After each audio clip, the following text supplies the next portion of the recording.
भोपाल से कटा टिकट तो गुस्से में आई भगवाधारी शेरनी। मोदी को खूब सुनाया, सच का रास्ता अपनाया। प्रज्ञा ठाकुर का यह रूप मोदी को हिला देगा।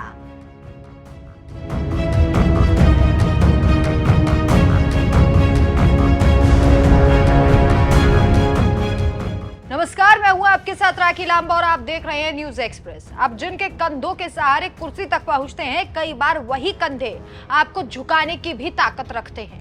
कहते हैं अहंकार ज्यादा दिन नहीं टिक सकता। अहंकारी चाहे सच को छुपाने की कितनी भी कोशिश करे, सच कभी नहीं छुपता और नतीजा ये रहता है कि अक्सर आपके अपने आप के खिलाफ हो जाते हैं।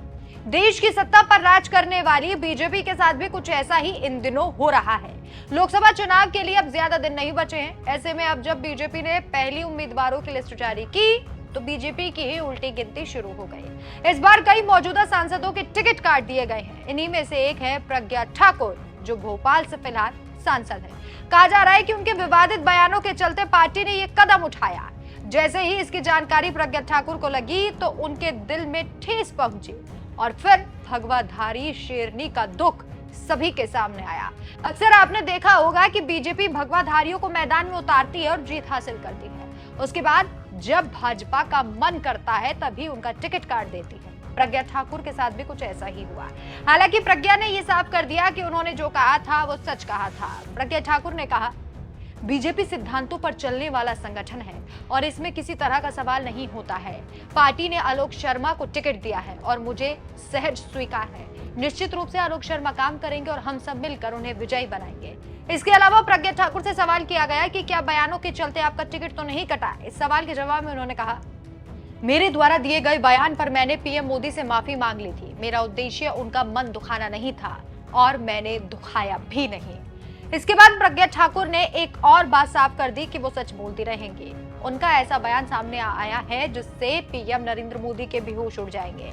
प्रज्ञा ठाकुर ने कहा, मैंने कभी विवादित बयान नहीं दिया। जो कहा सत्य कहा। राजनीति में रहकर अगर सत्य कहना गलत है तो मुझे लगता है कि सत्य कहने की आदत डाल लेनी चाहिए। जो सत्य हो उसे समाज से अवगत कराना चाहिए। मीडिया वाले विवादित बयान कहते थे लेकिन जनता इसे सच मानती है। हमारी जनता ने हमेशा मुझे सच कहा है। विरोधियों के लिए यह हथियार बना।